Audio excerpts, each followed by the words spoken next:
don't underestimate Manchester United. Exactly. Don't underestimate Manchester United. Now, one thing I want to give you is a very good news. It is not about Ruben Amorim. It is not about his system of play. It is not about anything. But it is about the Manchester United that we want to see is coming up gradually.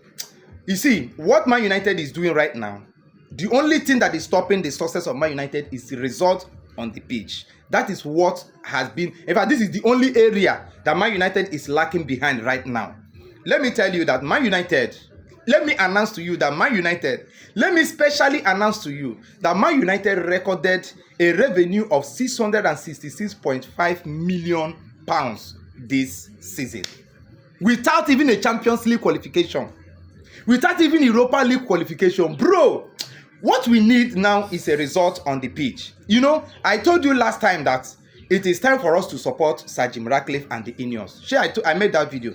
Because why did I say that? It is high time we support Sir Jim Ratcliffe and the Ineos. Because what I see these people is doing in Man United, the kind of rebuilding, the kind of refurbishing they are doing in Man United is something that, if you look into Man United, I'm not that fan that knows about the players, knows about the coach only. I know what is going on inside Man United because I have a lot of reporters, I have a lot of people who give me information of what happened in Man United. And that is why sometimes when I make video, some people will be asking me, it looks like the way you are talking, you are the special advisor to the manager, you are this, you are that. I know what is happening in my club. I'm not just a fan. I know what is happening in my club. You understand? So right now, all the revenue that Man United recorded this season, number one, come from our academy. If you look, some I think 2 years ago, Man United Academy, especially the U18, the under 18 has been recording Premier League back-to-back, if I'm not mistaken, back-to-back, and the FA Cup Youth again. Then Man United are getting enough revenue from there. Man United got enough revenue from sacking of ghost workers and those who are not coming to Old Trafford, but they are working for Man United. Sacking all these people and excess workers in Man United generated another revenue for Manchester United.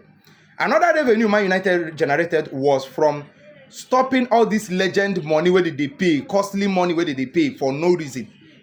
Man United recorded a revenue from there.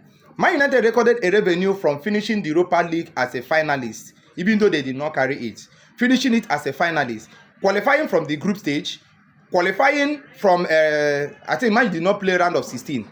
Qualifying, Man you play round of 16. Qualifying from round of 16, qualifying for quarter-final, semi-final, and to the final. Man you get enough money from all these things. They recorded it. Another record Man United get is from the sponsorship deal. So when you calculate all these things together, Man United recorded £666.5 million for this season without any Europa League qualification. This is the highest that Man United have ever recorded without European competition. You see, when I say let us support Sir Jim Ratcliffe, I saw a lot of things. The only thing Man United is lacking now is a result on the pitch. Behind door, Man United are progressing very, very well. You know, a lot of people were surprised the way Man United were pulling weight in the transfer window. People were surprised because the media made us to believe that Man United cannot buy player unless they sold their player. But it wasn't the result. Man United was buying and buying and buying and keep on buying. Man United were ready to buy Brighton, Carlos Belliba. But it's just that Brighton feels so adamant not to let the guy go. They refuse. They say the guy don't have price tag for now. That Man U should go and come back next season. But we are sure we are going to get that Belliba if he continue performing very, very well. You understand? So all Man United need right now is a result on the pitch. Behind closed door, Man U are getting back to the glory. What we need now is to get that result on the pitch right. Man United will be that great club you used to know before. Don't underestimate Manchester United.